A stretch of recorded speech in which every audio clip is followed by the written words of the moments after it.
Assalamualaikum warahmatullahi wabarakatuh.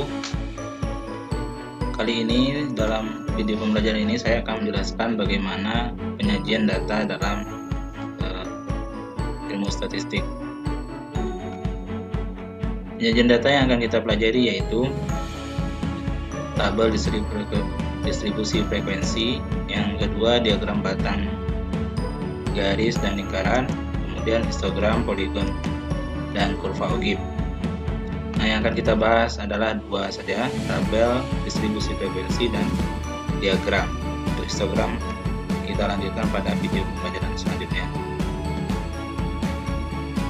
Berikutnya, tabel distribusi frekuensi. Distribusi frekuensi adalah daftar nilai data, bisa nilai individual ataupun nilai data yang berkelompok, kemudian disertai dengan nilai frekuensinya yang sesuai. Ada dua distribusi frekuensi, yaitu tunggal dan kelompok. Nah, ini contohnya yang tunggal, nilai hasil ulangan harian matematika. Yang mendapat nilai 50 ada 2 siswa, yang 65 ada 3 siswa. Nah, ini disebut dengan tunggal gitu ya, nilainya ya 50 saja. Kemudian bedanya dengan berkelompok adalah, contohnya ini data berat badan sekelompok siswa. Berat badannya itu disajikan dalam interval. Nah, ini makanya disebut dengan berkelompok, 31 sampai 35. Ada 4 siswa yang berat badannya antara 31 sampai 35. Kemudian yang 36 sampai 40 ada 6. Nah, itu perbedaannya. Dan jumlahnya di sini, jumlah keseluruhannya. Nah, itulah distribusi frekuensi tunggal dan kelompok.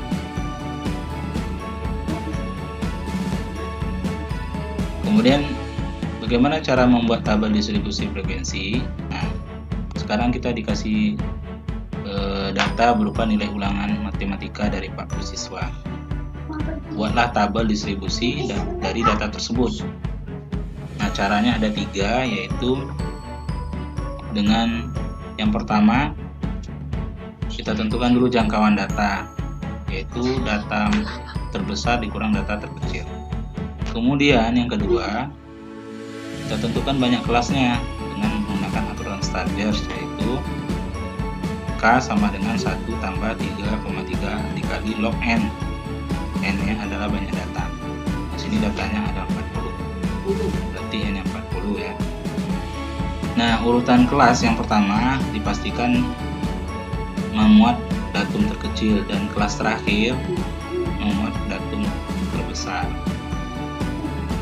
Dan K itu selalu nilainya bilangan bulat.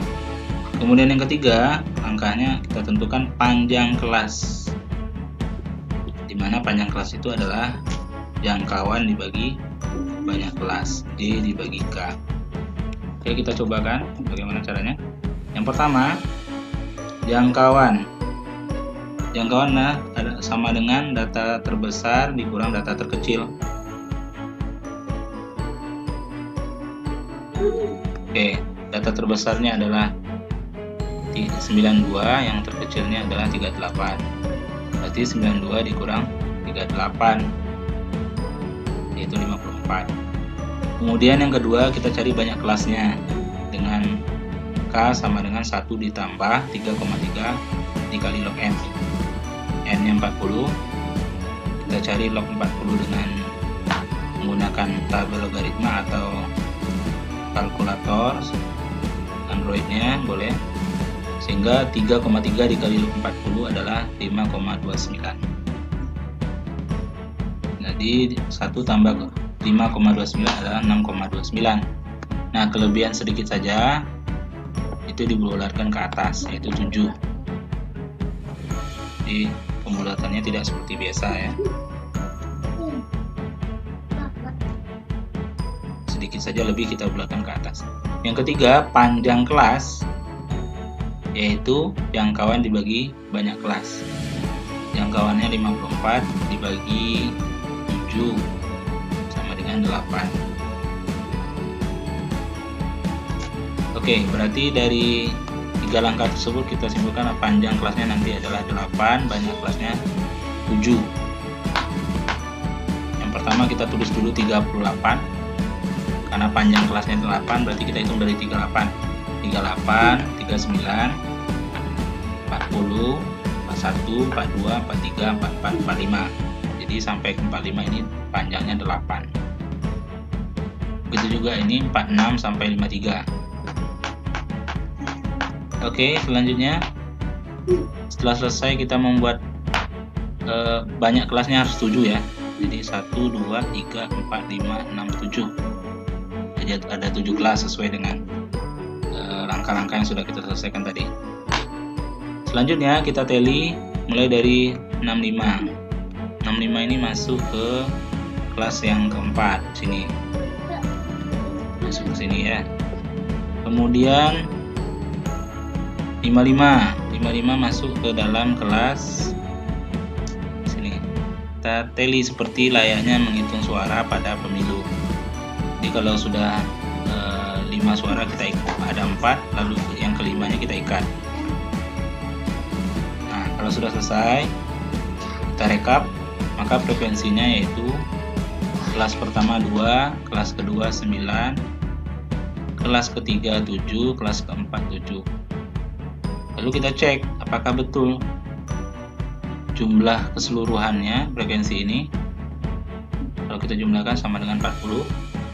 Nah, kalau 40 berarti tabel distribusi frekuensi kita sudah benar. Ya, jadi tabel distribusi frekuensi memuat nilai dan frekuensinya yang bersesuaian. Nah, kemudian penyajian data berikutnya dalam bentuk diagram lingkaran. Kita coba contohkan.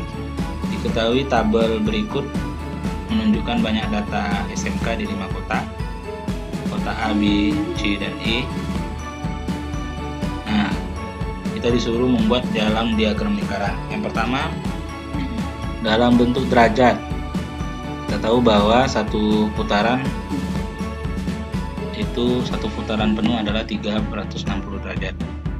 Maka kota A kita cari proporsinya, yaitu jumlah SMK-nya 100 dibagi dengan total seluruhnya 800. Kita kalikan dengan 360 derajat, maka proporsinya kita dapat kota A 45 derajat. Oke, selanjutnya kota B jumlah SMK-nya adalah 200. Nah, dibagi dengan total seluruh SMK per 800. Kalau kita sederhanakan, ini adalah sama-sama dibagi 200 seperempat. Nah, seperempat dikali 360 adalah 90 derajat. Nah, begitu seterusnya kita selesaikan sampai kota E. Jadi ini dalam bentuk derajat. Kemudian baru kita buat diagram lingkarannya seperti ini. Yang C 180, kota C kita bagi 2 dulu. Kemudian kota B 90, yang 180 kita bagi 2, jadi pas 90 derajat kota B. Lalu sisanya kota C, kota A, D, dan E. Nah, yang kedua caranya adalah dalam bentuk persen.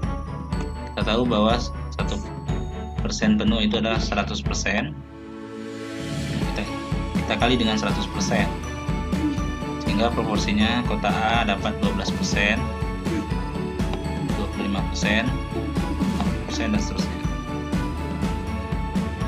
Secara umum sama bentuk diagramnya, hanya saja dalam penyajiannya dalam bentuk persen. Jadi sama antara bentuk derajat dengan persen, gitu ya. Yang kedua dalam bentuk diagram batang dan garis.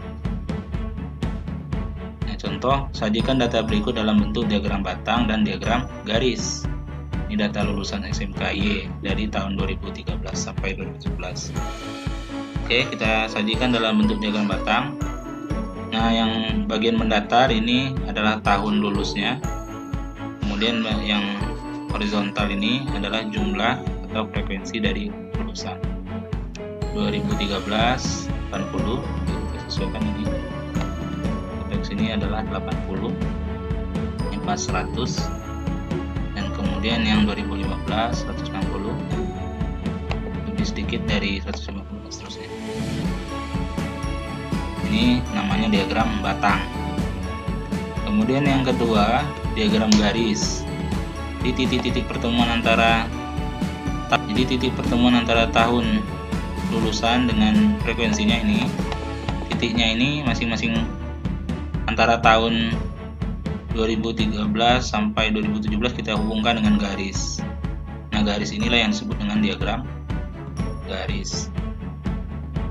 Dengan penyajian ini kita bisa nampak perbandingan antara masing-masing tahun, mana yang lulusannya paling banyak. Kita bisa menjawab ini 2017 karena paling tinggi. Kemudian di mana terjadi penurunan, kita juga tahu dengan diagram garis kita kelihatan ada penurunan, yaitu antara dari 2015 sampai 2016 terjadi penurunan, dan sisanya terjadi peningkatan. Peningkatan paling tinggi adalah 2016 sampai ke 2017. Nah, begitulah cara kita membaca diagram batang dan diagram garis. Nah, silakan anak-anak sekalian mencoba latihan ini. Ada 4 soal ya. Silakan dikerjakan dan